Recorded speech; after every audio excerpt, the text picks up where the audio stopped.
Hi guys, welcome back to the channel for everything Arsenal and everything football. Thanks for being here. I hope you're all doing well, and welcome to the match build-up and opposition preview for our next game against Crystal Palace that will be played on Thursday. And I have a special guest with me, Diyar from Back of the Nest. How are you? I'm fine, thank you. How are you doing? I'm good. If you asked me that question 3 weeks ago, I wouldn't have been good. But now everything seems rosy again. I don't know about you guys, but we're going to be talking today about Crystal Palace, what is expecting from the game, the Crystal Palace season so far. You guys send in your questions. We'll talk about that at the end of the video. So, dear Crystal Palace, Arsenal next. What have you made of your season so far? Oh, Crystal Palace. I'm just saying, I don't know what to make of it. It is, when you look at the league table, we're not in a relegation battle, but when you're looking at the football that we played this season, and I say this time and time again, I am not going to expect Crystal Palace to play exciting football to push us to Europa League football, Champions League football. But some of the football that we played this season, it has just been so boring and poor. If we got the results out of it, I would be happy. But the league table, I don't think it's a fair reflection. It's just very hard watching Palace at times. And you look at the last game that we had in the FA Cup, 0 shots on target. You know, I don't care how much of rotation that you make. Even when we had Zaha on the pitch, we had the likes of Eze on the pitch, we still couldn't create. And that's been our story so far this season with Hodgson. We're not the same team defensively that we were last season, but going forward, it's just annoying because we keep doing the same mistakes over and over again. So it's just pretty much of a mediocre season so far. Wow, it's. I didn't actually expect that from you because I've seen you've had a couple of games where you've literally like destroyed the opponent, Leeds 4-0. There was West Brom 5-1, all those results. So I'll ask you about your results. First of all, let me have your kind of the table scrolling down the bottom. Obviously, you've played 17 games. You've won 6 of those games. You've drawn 4. You've lost 7, 22 points. That's like one behind us, not that far. 22 goals scored, 29 conceded, and a goal difference of -7. So I'll ask you, what has been your best performance this season? I'll ask you best performance and best results. So what has been your best performance this season? Our best performance has been Man United away. I think it was the third game of the season. We beat them 3-1. And that performance was very good because for the first time in a long time, we were going at United. We were pressuring them at the front foot and we were trying to play attacking football and playing to our strengths with the players that we've got. So that has to be our best performance. Zaha scored 2 goals, I believe, beat them 3-1 away from home. In terms of the best result, I think the most surprising result was probably the Leeds one when we beat them 4-0. We do, I mean, Leeds do concede a lot of goals. Everyone talks about Bielsa being, a magician at times with the style of football that they do play. They conceded a lot of goals, but that result was just surprising to me because of how we managed to be so effective on the counter-attack, which we haven't been all season long. But then again, the Leeds midfield wasn't the same. You know, there were so many gaps in midfield that I was actually surprised about. So, yeah, I think the best result, United away from home. And in terms of the performance, the Leeds one. So let's go to the more negative parts. What has been your worst performance this season? I know probably what you're going to say. But any other performances that were very bad? Oh, geez, there's a lot of contenders for this one. So, of course, the Liverpool one that you're showing on the screen right now, that's a contender. And then we've got the Wolves defeat. Even though it's so recent, I feel like that was one of our worst performances of the season. But yeah, I would say the Liverpool one. I understand that Liverpool are a great team, but in the past, we have still challenged Liverpool. We have never, under Roy Hodgson, been that bad that I saw in that game. And it was just a shock to every Palace fans. Yes, you could make the argument that Liverpool are a great side, but they're being even better in the seasons, previous seasons, and we still haven't lost that bad. And it pretty much sums up our season so far. We are not as effective as we were under Hodgson against the top 6 sides in the previous campaigns. And, losing 7-0 is, yes, you can say they're a great side, but we don't do that at Palace. We don't really lose high-scoring games like that. So that's when people, I think, started to realize that, yes, it is Liverpool, but there's something wrong with this club right now. And I'll say that's probably the most negative result so far this season. But the Wolves won recently, 0 shots on target. I mean, what can you say? How do you explain that one when, you know, yes, they've got a good squad, but they've only won 2 games since they last beat us in October, November. And yet again, you know, we make them look absolutely world class and we look so shambolic. So yeah, lots of results, but them 2 highlights for me in terms of the worst results. For that Wolves game, are you guys interested in like winning this kind of trophies, the FA Cup, Carabao Cup? Or are you concentrating on just finishing in good positions in the league? I'll be honest with you, I'm not too sure if Hodgson really goes and looks at cup games and says, yes, we can win it. I think in our previous 4, I don't want to say this wrong, but basically in our majority of our cup games under Hodgson, we've struggled. I think we beat Grimsby 1-0 when they had 10 men a couple of seasons ago. We lost to Colchester, lost against Wolves, and you know we've struggled on the cup. So I guess league is a priority, but then again, when you're looking at the league, staying up this season, I don't think it's as a difficult job as it was maybe like 2 to 3 years ago, because they're just teams like Sheffield United we beat 2-0. They already look like a championship side. So you got West Brom, maybe they come back alive under Sam Allardyce, but yeah, it's just to stay up. But then, Glenn, the thing is, I understand that Sport Palace, I understand that we haven't got the wealth that you guys have got, but you're looking at teams like Aston Villa who just got promoted. They're pushing it onto the top 6 club. For 7-8 years as a Palace fan, the ambition is not there. We always talk about staying up. And how long are we going to go ahead with this until 1 year we struggle and we go down? The ambition from the club is non-existent. Yeah. I mean, we are not that far ahead of you. We just we literally have money, but we never see it. So we're not in a comfortable position like City or anything like that. So you brought up a good point about having good record against the top 6 clubs, and it's very, very true. There's a time I think you were the last team to beat Liverpool. You still are. That same time, you were also the last team to beat United at Old Trafford. You were also the last team to beat City at the Etihad. So you always do very well against these top teams. Why is that? Is it good defense? Is it just going for it? It's just Roy Hodgson's tactics.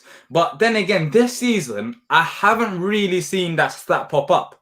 I think I've said this before, but we're not the same team in terms of against the top 6 sides. Yes, we beat Man United at the start of the season, and we did go and press them, and I did say that it was a very good performance. But when you're looking at it, they were very poor. They were a United side which, until recently, we're talking about being mid-table, struggling massively under Ole Gunnar Solskjaer. So this season, against the top sides, we lost 4-0 against Chelsea. And we lost 4-0 when they were playing really badly. And they were struggling against the likes of West Brom at the start of the season. So we were that team to sit back because of Roy Hodgson's counter-attacking abilities. But this season, we are not able to execute as much because we do struggle defensively. And that's one area that I'm concerned with going into this game. I understand you guys are not the greatest team in terms of going forward so far this season, but lately, as you said, you have picked up results. So I'm not too sure if it'll be the same scenario, because this season it's not the same against top 6 sides. Yeah, it's not the same. I mean, we'll come to the last time we played you guys. It was never good for us. In fact, I think we haven't beaten you in 4 games. So you have a good record against us too. So let's first of all check out your fixtures, the next 5 fixtures for you guys. You have the likes of Arsenal, City. I'll put it on screen right now. So Arsenal away, City away, West Ham home, Wolves at home, and Newcastle away. So 15 points available. How many points do you think you'll pick up, and how many points are you hoping? I'm honestly like I don't know how many points we'll pick up. Arsenal away, I don't think we're going to win that one. City away, I don't think we're going to win that one. West Ham at home, we actually in the last game against them, we had a good game, so maybe we can pick up 3 points from there. Wolves, we always struggle against them. Newcastle, as bad as they are, they beat us 2-0 at our own ground. So when you're looking at this fixture list, how can I be excited? Hopefully, best case scenario, even if you don't get anything against you guys and City, looking at West Ham, hopefully 3 points there, even though they're good this season, and hopefully a point against Wolves or against Newcastle. So we're talking about 4 or 5 points. That's the best case scenario. But then again, it could go horribly wrong. And you might be talking about in 5 games' time, where until now, Roy Hodgson's job has been pretty much safe. But since the start of the season, lots of people have been saying enough is enough, Roy Hodgson out. And after these 5 games, if we don't pick up the results, don't be surprised if we don't see Roy Hodgson as a manager of Crystal Palace, because as safe as he's been in terms of keeping us up, I feel like the fan base is getting more and more agitated by the week. So, yeah, it's going to be massive 5 games for us, but I don't see us picking up that many points. From those 5 games, which one is the must-win game from those 5? Must win is Newcastle, isn't it? You're looking at them teams. West Ham are doing well this season. Wolves, they're not doing that great, but then again, we saw it on a couple of days ago against them where we didn't have a shot on target, so they always manage to get something against us. But if you don't pick up game and points against well, it's going to be hard against Arsenal and City. That's basically a past game, and then we're struggling against Wolves and West Ham, and then lose against Newcastle. Then there's going to be serious questions asked. So we need to go and beat Newcastle, which maybe we do. As I said, 5 points. So if that's a win against Newcastle, West Ham, and a draw against other teams, then I'll be happy. Well, I'll be happy with that. But yeah, Newcastle away, you have to really be beating them.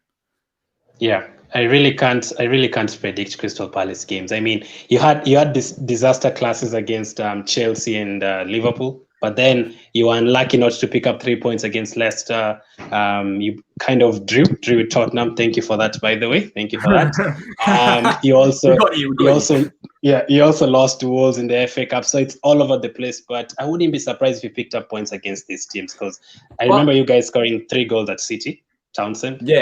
Yeah. But the problem is, you mentioned Leicester. We picked up a point. But you look at that Leicester team, Vardy didn't start. Tielemans didn't start. They had their B team out. They had their B team. We had our A team. And when they got their actual team out, they scored a goal. Paper over cracks. So when you look at these Palace results, there's always paper over cracks. Sheffield United. Now, I was very excited about that game because there's hardly that many times that I celebrated Palace win all season because we've been struggling. So, of course, I got excited. But it's paper over cracks because they do look like a championship side. So you mentioned them results, but it's not like we have turned it around against them teams. There's always something that's going on. I guess you can only play with what you got in front of you, and we managed to get the results. But it doesn't give me optimism going into the Arsenal game that we got, point against Leicester and we beat Sheffield United. We still, nothing has really changed. We're still that team that we were pretty much for the majority of the season. Let me try and cheer him up. Let me try and cheer you up. Yeah, go on, cheer me up. Arsenal and Crystal Palace coming up on Thursday. The last 2 times we've come to the Emirates Stadium, we haven't beat you guys. There was this where Benteke, I remember that time Benteke had gone like a year without a goal, and he did score against us. He beat us 3-2. I think that kind of cost us Champions League football that season. And of course, last season, there was a 2-2 draw. We took a 2-0 lead. Was looking very comfortable in everything, but Shaka, everything that happened with the fans. And I don't know, any chance you were at that game? No, I wasn't at that game. In fact, that day was probably one of the games that I've missed in a very long time because there was a wedding that day. But I looked it back and I was trying to listen to the radio because I couldn't watch that game. But Guendouzi, I mean, what you saw that picture there? That is not a football challenge. You literally went for a rugby tackle. That was a foul. You do make a very good point that lately. I mean, when we first got promoted, Oxlade-Chamberlain, I remember he was playing CDM and you guys were still cruising by us. But recently there has been a change in results. There hasn't been that many times that you guys have beaten us, but that was in the past 2 seasons. And this season, as I said, it is not the same Palace against the top sides. So I think that 4-game or 3-game unbeaten streak against you guys, I think it will end on Thursday, in all honesty. And it hurts me to say this, but I'm not optimistic at all going into it, considering that you guys are on form. It's better. So the last good memory I have for Crystal Palace was this Giroud Scorpion kick. That was the last time we had a good game against you guys. That was a memorable one. So what are you expecting from this game? Would you have wanted to face us like 3 weeks ago and not now? A month ago, that was the prime time to face you guys. We were talking about Arsenal potentially getting relegated. I mean, it was jokingly, of course, we were trolling, but then you guys were struggling massively. And now it's like one of the worst times to play you if we had to pick any point of the season, because you have picked up results and, you know, you've got Emil Smith Rowe there. you got Saka there who's playing brilliantly. And it Yeah. seemed like Arteta slowly figuring it out after a slow start. So I personally feel like this is the worst time for Palace to play Arsenal, and probably the best time for you guys to face us after the result that we had against Wolves and how much we've been struggling. Yeah. So as I said, I am not expecting a big performance from Palace. And hopefully, with me saying all these things, it can be a reverse psychology. So hopefully Palace go and have the best performance of the season against you guys. But I don't know if that's going to happen. But yeah, I'm expecting a very long game for us. And I feel like we're going to sit back and you guys are just going to open us up. So all those players you've mentioned, who should you like literally take care of at Arsenal? Like, which player scares you most? There's a couple of players. I think there's one player that is relatively, known for Arsenal fans, but I don't think he gets the appreciation he gets from teams from the outside, people that you don't watch Arsenal week out. And that is, we talk about Saka, we talk about Emil Smith-Rowe, we can talk about them all day. But Tierney, that guy is something at left, like he is something at left back. And that is one player which, if I had to pick a player who that doesn't get recognized as much by non-Arsenal fans, I'll say it's him. At left back position, he can cause trouble going forward. And it's one that we need to watch out for. So I think Tierney, as I mentioned, Saka, he's only 19 years old and is ripping it apart. Emil Smith-Rowe behind, at that central area as well. I think if you've got a solid team, well, you've had a solid team for a long time, but it just plays that, plays our manager, I guess, that hasn't been performing to expectations. But I feel like slowly it is going to kick. When Arteta first got appointed, I was actually excited for you guys because I was like, he's young, under Pep, and he's trying something. Of course, it didn't work out till now, but hopefully he kicks on because I feel like he's a decent manager, even though, majority of the season you guys have been struggling. But yeah, hopefully you guys kick it on, but not against us. Just let us get this win because we need points. But yeah, I'm so glad you mentioned Tierney. I'm so glad other opposition fans are noticing Tierney, but he also had one of those fire left backs who used to score a lot of goals. I watched your watch along the other day. Make sure you go over to his channel and subscribe to Back of the Nest. And you were very frustrated with Van Aanholt. What happened to him? I thought he was a very good left back. He used to score goals at Sunderland, at Palace. He is a liability, and when I'm talking about I just don't want to see him play for Palace anymore because he just doesn't understand. He can't defend, first and foremost. If you watch that game against Wolves, if Van Aanholt starts, I'm just telling you now, if you attack Van Aanholt, the game is done. It's simple as that. You don't need tactics. Just attack the guy, and he can't defend. And in that game, what annoys me is that, he's been good going forward in the past, but he's not the same player. And at times, as Palace fans, we overrate what he does going forward because he's such a liability defensively. He's just unreal. And all game long, Eze had to trap back and hold his hands because he can't defend. So Van Aanholt, I'm pretty sure he's not going to start. But if he was to start, that would be catastrophic for Palace. We ain't getting nothing out of the game. It's as simple as that. I just have zero faith in the guy. That excites me. If Saka plays on that wing and Van Aanholt plays, but I'm quite surprised. Like he dropped off. I used to like him. I used to like Van Aanholt driving forward, bombing forward, scoring goals. Yeah. He's very good at set pieces. Yeah. He was good. He was good going forward, but it's just he's not the same. Like he's really not the same player, and hasn't been for a while now. But Hodgson decided to play him week in, like every week. And he wasn't performing, and it was getting annoying because we've got a youngster, Mitchell, who's solid defensively and can attack. But Roy Hodgson just decided to go with experience when experience was doing nothing for us. So thankfully, I have, even though I don't have much faith in Hodgson in terms of changing about a lot and putting players in their best positions, I feel like one change he will make, hopefully after that game, is Mitchell. Mitchell will come back at left back, and he'll be a better option in terms of defending Saka. Because PVA, Patrick Van Aanholt can't. You've mentioned Eze through all that. So has he been your favorite player this season? I love the guy. He's, we've been lacking creativity apart from Zaha. Teams can come at Palace and all they can do is go and send 2 to 3 players and stop Zaha. It was as simple as that. But now having this guy at the team for only 15-20 million pounds, wow! Like I just love watching him play. He's just that creative player. He has flair on the ball. He loves doing tricks. And he just given Zaha less pressure as well in terms of creativity. Both of them can now link up. And teams can't send 2 to 3 players on Zaha, because if you do, now Eze is free. And Eze will create. And I might be getting carried away with his performances so far, but I am telling you now, this guy in 3 to 4 years' time, he is going to be up there in the Premier League. Like if people don't know, they will get to know Eze. I am that confident of the guy. The fact that he's come from QPR and we're only in January, starting the season late, and he's settled just like that.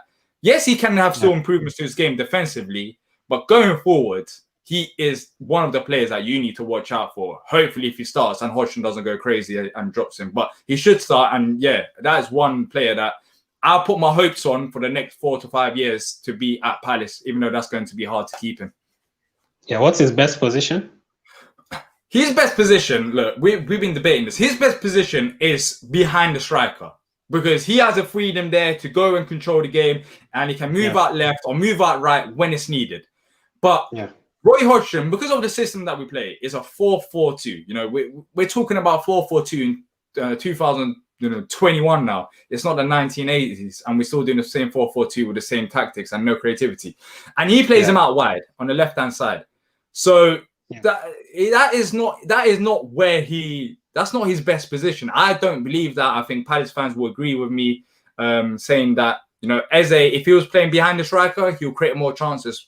But saying that, like, he's playing there and he's still creating chances. So imagine if he goes in behind the striker and has that freedom to roam around the central three. I mean, he cuts in from the left to central areas, but if he started centrally, he would cause way more trouble. And I can't wait for, hopefully, when we get a new manager, for him to actually play behind the striker, because he's going to be lethal. He really is. I can't wait for him. Such a baller. Yeah, he is. I've seen him play very, very good in that Sheffield United game. So speaking of positions, what would be your starting lineup for this game?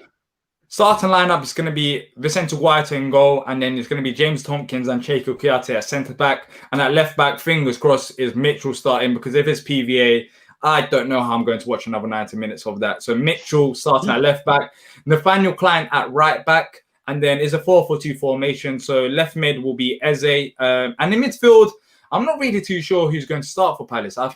Potentially, it could be Luka Milivojevic and James McCarthy. They're not McCarthy, James MacArthur. I think it'll be them two. But we'll see what Hodgson goes with on midfield. On the right-hand side, it's going to be...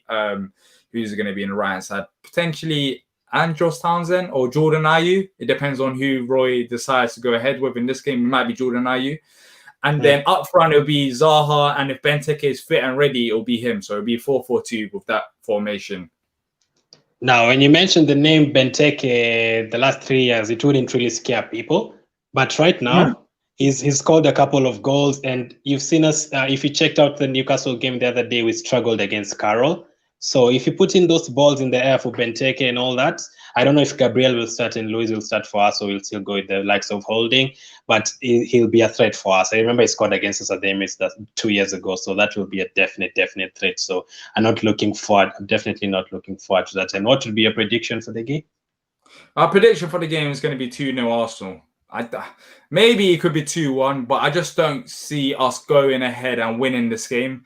I just feel like the results that we've had in the last couple of matches against Sheffield United and against Leicester, they will just paper over cracks. We've pretty much seen the same thing. So if we score a goal against you guys, you know, I feel like we could potentially, but even that I'm not that optimistic about. So I'm going 2-0 Arsenal win. I think you'll get a goal. Probably from Zaha or someone from that left wing or something like that. So let me take a couple of questions from the chat and then ask you one. Let's talk about Roy Hodgson first. How happy are you with him? Or how frustrating is he? How frustrated? I mean, our scale of 1 to 10, and 10 is the most frustrating, I'll say 9. Because, you know, when something doesn't work out, he still decides to think it is going to work out. Believe it or not, this is what he said when we had 0 shots on target. He said, if you didn't watch the game, you might not understand how crazy it might sound. But he said, well, we had possession in the second half, which, Wolves still dominate possession at the end of the game. And he said that we'll put balls into the box. So I'm so happy about that. Even though we had 0 shots on target, like he's trying to create, and this is a scary thing. He genuinely believes that result wasn't that bad because we had balls into the box, which we didn't take any shots from. This is I get frustrated when talking about this because he's going to look at a game and he's genuinely going to think, wow, like we can go ahead and do the same thing and maybe we will get a result against Arsenal because we can, try to bring the ball into the box, which we couldn't do in the first half, and we only done it because Wolves decided to sit back. He finds positives out of things that you can't even imagine of.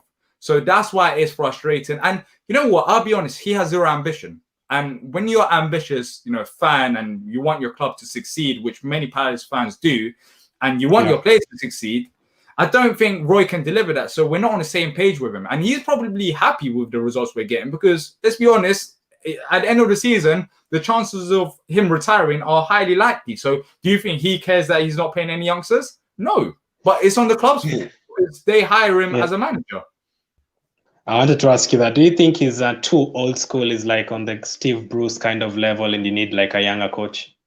I don't even know if I don't want to even discredit Steve Bruce like that. We do need a younger coach, but he's just on a different level with Hodgson. I feel like next manager, I don't know if the club will appoint someone ambitious, but there's talks of potentially Eddie Howe joining Palace. But yeah, next manager is going to be vital because I think we've got one of our best squads in the Premier League since we got promoted, and we're not getting the best out of it. And if the next manager is going to be another manager who has zero ambition, then there's literally no point. What are we playing at for 8 to 9 years? It'll be 9 years now if the next manager comes in and we only decide to stay up. So I think it has to be a younger manager, 100%. And yeah, Hodgson's tactics are just so outdated. It might work when you're looking at his time at Fulham. They've done good in Europe. But then again, when was that? Around, a whole 10 years ago? Like, football has changed, but he still decides to use the same things that worked 10 to 15 years ago because he thinks, that it will still work out when it doesn't. We're going to be stuck at 14, 15 for the rest of the season. And hopefully we don't go and drop down because there is a chance of that as well if we don't pick up results in the next 5 games. Yeah, so that brings us to the questions from the chat. Lewis asks, what would you describe as being Crystal Palace's main improvement under Roy Hodgson? I think that's the right spelling. What has been the main improvement? Main improvement under Hodgson 2 to 3 years. So staying up is, I guess we've stayed up before. That's a very hard thing. Defensively, apart from this season, we're not the same defensive team that we were previous seasons, but if you're trying to look at improvements defensively, we wasn't conceding a lot of goals. That's why we stayed up last season. I've been in the Premier League, we only scored 31 goals in 38 games last season. So just consider, if you take a step back and realize how boring it was, 31 goals in 38 Premier League matches. That's less than 1 goal a game that we scored. Yeah, so I can imagine, Yeah, defensively, it was a masterclass from him. We played a 4-3-3. We changed up this season to a 4-4-2. So I think that's been our main improvement. Apart from that, I don't know what's really improved since he joined the club. Of course, we had Frank de Boer before he joined, but Frank only had 4 to 5 games as a Palace manager. So it wasn't like it was total chaos. I mean, we didn't score. I understand that. But I really don't know what's improved at the club. I guess we built a new academy facility, but that's on the board. Of course, that's not on Hodgson because he doesn't really look at the youngsters as much. But yeah, defense. That's it. Defense. I'd probably say signings. I don't know. The likes of Eze, good signings, maybe. Well, Eze was the one that we just made recently. I wouldn't say signings is down to Roy Hodgson. It's down to Dougie Friedman, but even signings can cause a bit of a mess because he prefers experienced players. And right now we've got an age squad of around, I think, at least our average age of squad is around 28 to 29. So one of the oldest squads that we've got in the Premier League because he prefers these experienced players. Eze is a brilliant signing. And that was down the likes of Dougie Friedman, because Eze hasn't started every single game this season. You know, Roy Hodgson doesn't, as much as I talk about him here, there's been games where Eze hasn't started. So it's not like Hodgson loves Eze to bits and he will start in Arsenal game because Jeffrey Schlupp is injured. But, you know, Roy Hodgson has suggested that he still needs a bit of time to understand his defensive works, because that's all he thinks about, defense. If you're a creative player, he'll make you a defensive midfielder. So, yeah, I think signings hasn't really been a massive positive under Hodgson, because we got James McCarthy from Everton. That was a signing, and we haven't really got any real quality signings since he's joined the club, apart from Eze, really. Batshuayi came out on loan and he's back again, but that's not working out. So yeah. Just your that side, Glenn, who do you think will be the most entertaining player? I've already mentioned him as a very, very good back of the nest. From my guest from back of the nest has already talked about it. And another question from Twitter, very interesting. Or before we get into that, you've mentioned the average age. Would you take someone like Willian to Crystal Palace? No. Stop right. I didn't even finish. No. I'm sorry, but you mentioned William. We did take him at Palace. I've heard enough. No, I'm sorry. We already have to deal with an old squad, and you're talking about William. No, thank you. I'd rather use one of the academy players. It's not about William's ability, but we've already got an agent. We've already got an agent squad, and in terms of talent, he can probably fit into this Palace. Well, he can fit into this Palace side if he's playing down the right, because we haven't got any right midfielders. But I don't think Palace will do that mistake. We've done that mistake in the past. We tried to get players for their names. We got Sakho, Mamadou Sakho. He was brilliant when he joined us on loan, and then now he's all injury prone, like he was, at Liverpool as well. So. Now, I don't think we'll take Willian, but sorry to cut you off. I just had to cancel that. Mention Willian to Palace. I was going to say another negative thing. Anyway, that would boost your average age to like 40, because he's very old and he needs to leave Arsenal very, very soon.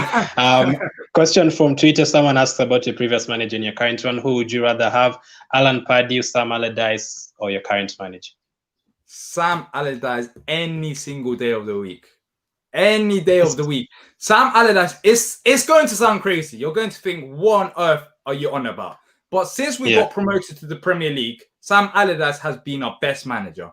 Christian Benteke, the best season he's had at Palace, under Allardyce, 17 goals. We can talk about Benteke lacking confidence, but the system matters a lot. The manager matters a lot. Sam Allardyce got the best out of the squad. Remember when we beat you? That was under Sam Allardyce. And I understand you guys were struggling under Wenger, but we played some real good football. And I guess that might have been an anomaly for Sam Allardyce, because everyone says his football is boring, but I enjoyed it. I loved it as a Palace fan with Sam Allardyce, but he decided to leave at the end of the season and say that he's retiring, and now he's got 2 jobs after that. But I guess that's down to the ambition of the board. I guess we didn't really say that we're going to back him, but Sam Allardyce, I'll take him back today. That's crazy, because West Brom fans are already looking tired of him already. So different team, different performance and everything. So the last the 3 quick fire questions. If you had the chance, which 3 players would you sign from Arsenal? 3. I'm taking Emil Smith-Rowe straight away from you guys. I'm taking Saka. That would be brilliant. And then Tierney. Literally, them 3 players that I mentioned. If we played a 4-2-3-1, you'll have Eze on the left, Smith-Rowe centrally behind the striker, Saka down the right, Tierney at left back, you can push forward. Willian on the right. On the right. No. You keep Willian, we take them 3. Well, I mean, who would you take from Palace? 3 players from Palace? Yeah. Of course, we've been linked to Zaha for such a long time. I'd still take him. I'd definitely take Eze. Like, if he came to Arsenal, straight into that number 10 position and help each other out with Smith-Rowe. And then the third one, I used to like Townsend's crosses and corners and free kicks, but these days it's kind of dropped off. So I'd probably say your goalkeeper. I like Guaita. I like his saving. I think he saved a penalty recently. He's very good in terms of saves and stuff. So I like, so probably the 3. And we also need a backup goalkeeper. So I'd definitely take Guaita, Eze, and Zaha. And who have been your 3 best players this season? Okay, 3 best players. So So Zaha has to be there. I think the season he's had is being a bit underrated, but he's now playing at a more advanced position, and he doesn't have as much defensive duties that he had last season. When you're looking at last season and looking at his goals and assists, you're thinking there's no way this player is worth around 70 to 80 million pounds. And I understand that he didn't have the greatest of seasons like that, but he was asked so much to go back and defend. So Zaha couldn't be the player he's normally is for Palace. And this season we're seeing it. He's already beaten his goal tally from last season and smashed it. Got assists as well. So I'll say Zaha, Vicente Guaita as well, and Cheiko Kouyaté. It might sound weird, but him at centre back, he has put in a very, very solid shift. And the fact that we didn't get much much from West Ham for him, so I think it's around 10 to 12 million pounds or something like that. It's very surprising. He's an amazing player for us. Can play in midfield, box to box, and at centre back, I didn't know that he was this good. So them three for me: Zaha, Guaita, and Cheiko Kouyaté. Very, very interesting. I like the way you cancelled Willian immediately, but yeah. Guys, anyone watching, make sure you drop a like on the video, make sure you subscribe, and make sure you head over to his channel, Back of the Nest, to subscribe to his channel. I'll leave his link in the description immediately after this, so make sure you check that out. Thank you for coming on, man. Thank you for having me on. No problem, man. Anywhere else they can follow you, Twitter, Facebook, anywhere? Yeah, you can follow Back of the Nest on Twitter. You can follow my Twitter at which was at Diyar_Kernas. Saw it right there. And yeah, I'll be most of the times I'll be rambling on about Palace, but there might be a couple times where I might make jokes about Arsenal. So if you get easily offended, then then follow me. But yeah, you can follow me there. I mean, we're also so far away from, like in the map, North London, South London, very far away. So all the best in that game. My prediction for the game, I think they'll score. I think we'll get a couple. So maybe 3-1 to us, but I think they'll score. Not 2-0, but 3-1 to me. So thank you for watching, guys. Keep staying safe, and I'll catch up with you guys later.